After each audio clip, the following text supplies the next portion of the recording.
Let us recap. 3 years ago, you were sent to the center of the Earth as part of a top-secret mission to ensure the delivery of Little Orpheus, an atomic-powered capsule. You promptly vanished until you casually wandered up to Molodiyozhnaya station 3 years later, claiming to have saved the world, but lost Little Orpheus in the process. Is this correct?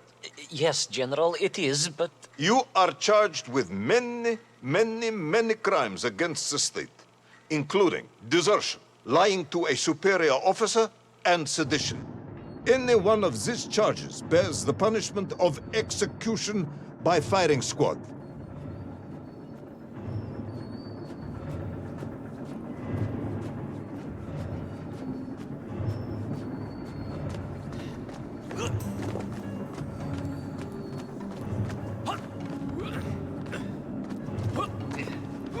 General, you must be reasonable.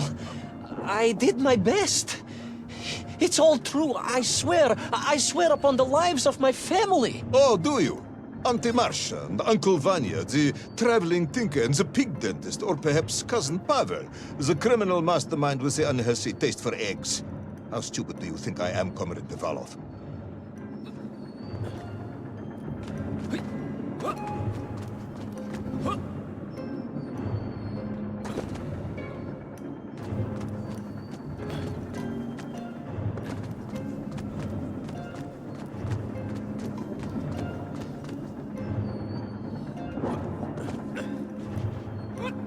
Subdayu, it is all true. Maybe your toy maker, or was it watchmaker, father, who apparently taught you all he knew, despite being killed when you were less than 5 years old. I was a fast learner? You have precisely 1 minute to convince me not to summon the guards and have you shot on the spot. A minute? A lifetime. It's all I need, General.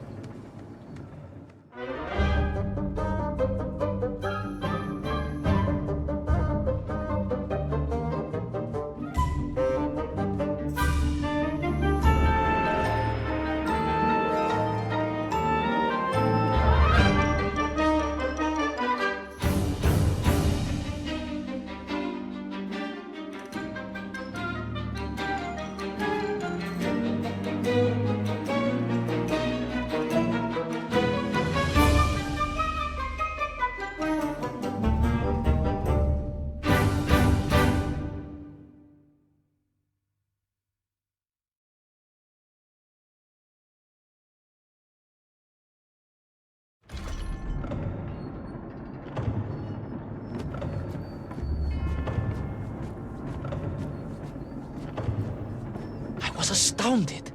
My father, I told you, I think I told you, he was a toy maker, and he often played with clockwork parts. Tavarish. But this made all those childhood wonders pale into insignificance. And it was fortunate indeed that my uncle... Vanya, the pig dentist? No, my other uncle, Sasha, had taken me mountaineering in the Urals during my childhood, for it was only by scaling these giant mechanical parts that I would reach Little Orpheus. Yes, I had been thinking that it seems awfully convenient that you were such an accomplished climber. I don't, however, recall any mention of this Uncle Sasha in your file. He was a very private He was man. a very unlikely man. That was Uncle Sasha's blessing and his curse.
those great wheels and gaunt hands of all time, crunching forever and ever around. Ivan Ivanovich. Pendulums and springs and great big wheels and tiny little wheels. Товарищ Privalov, stop! Though at least the Myank were not here, especially as they seemed to infest the world below the surface. Myankf, Myankf everywhere. Myankf, Myankf, Myankf. Many Myankf. Myankf aplenty. Myankf. You are bambling. Comrade, enough.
High above, on the clock face, perhaps, with his radios and his crystals.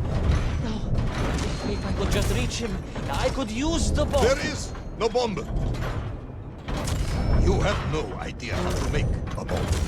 You have no idea about how to do anything one might actually expect of a cosmonaut. The bomb? Ivan Ivanovich! Time is up.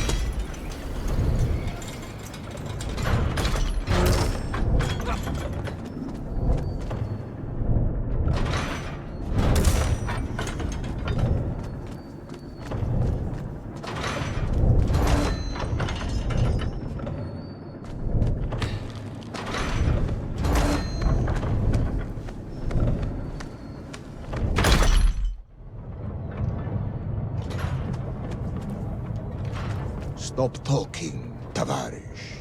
You don't know what happens next. It is obvious. You've done very well. I applaud you for your efforts and your story. It is a wonderful tale, Comrade Privalov. I have enjoyed it immensely. But every story needs an ending. And it is clear yours does not have one. I just need more time. I think that even if I gave you all the time in the world, it would not be enough. No, General. I can do this. That is, I remember what happens next. I just need to catch my breath and compose myself. We both know how this story ends, comrade. But Little Orpheus, you haven't heard what happened. We will find out soon enough. You will be executed, and another expedition will be sent. No, you cannot. You cannot. We must never go back. You don't understand. Make me, then. Make me understand. I am a kind man, although you may not believe this. I do not want to have you shot. So help me. Make me understand. Tell me what happened to Little Orpheus.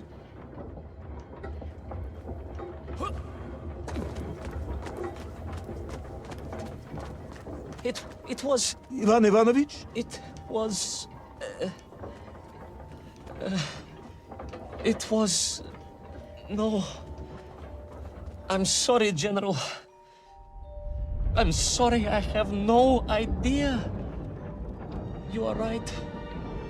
I simply cannot think what happened next. It's just... a blank, General. There's nothing there. I am very tired, you see. Comrade Ivanov. Ivan. You're right. It's over, General.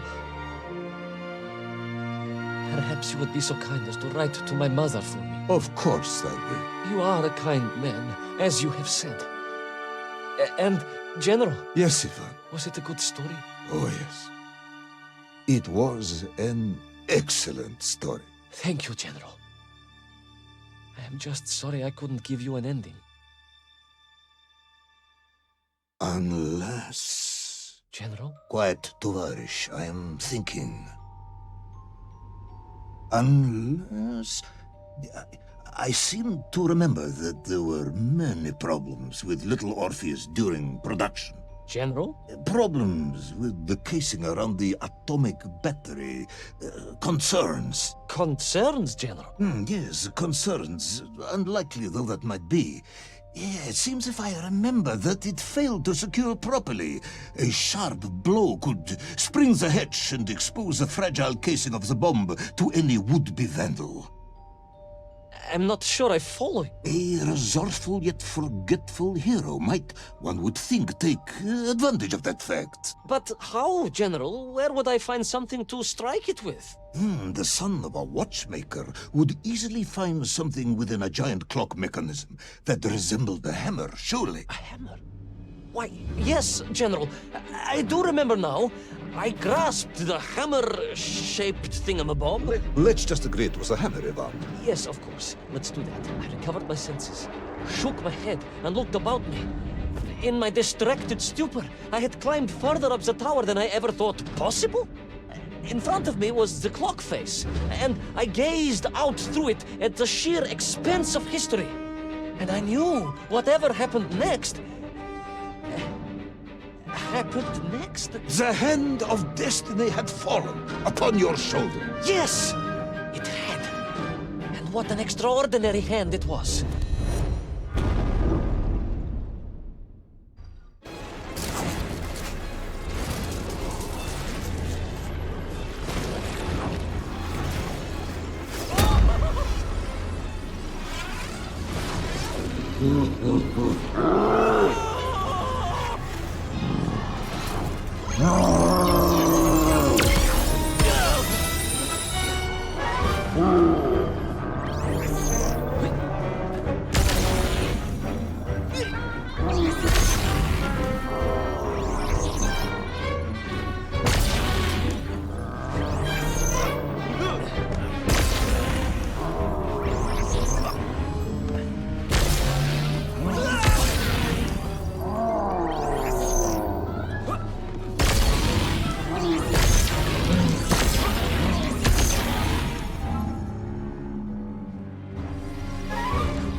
And so, Toll was defeated.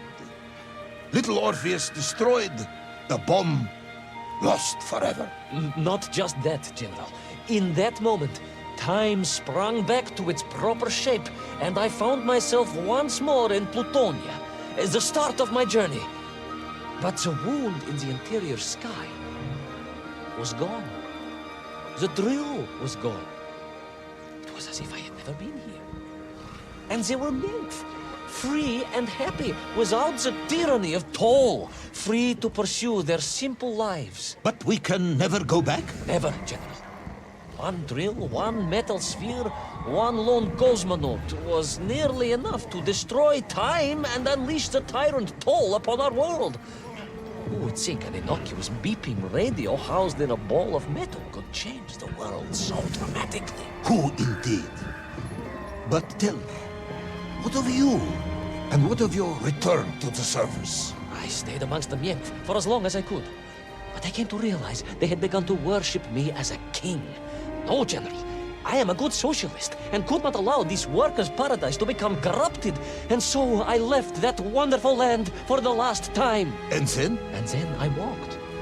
For 2 years I wandered, always looking for a way home, through lands and worlds almost beyond imagination. Until one day I emerged, blinking into sunlight, and realized I was home.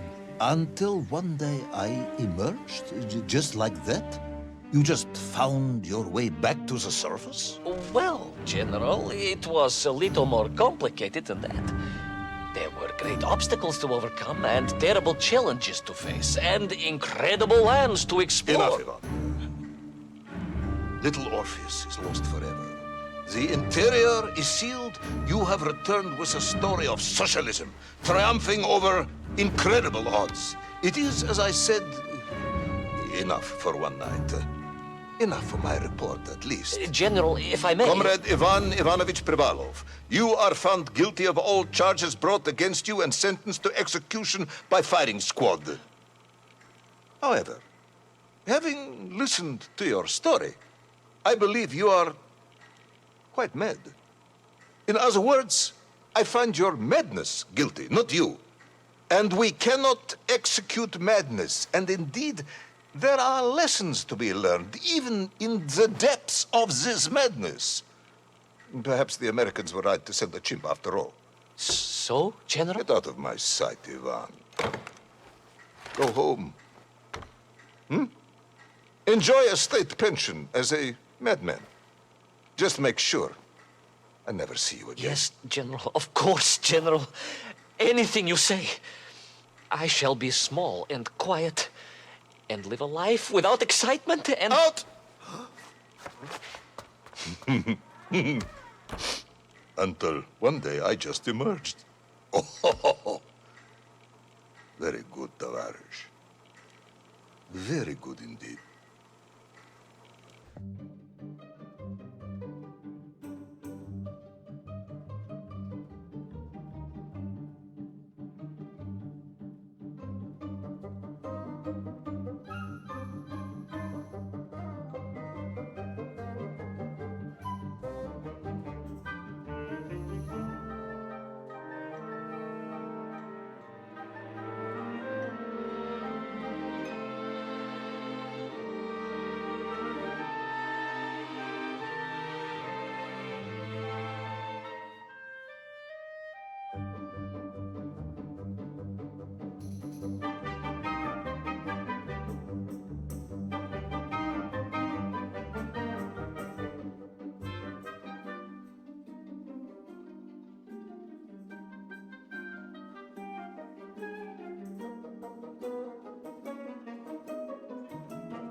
Laika,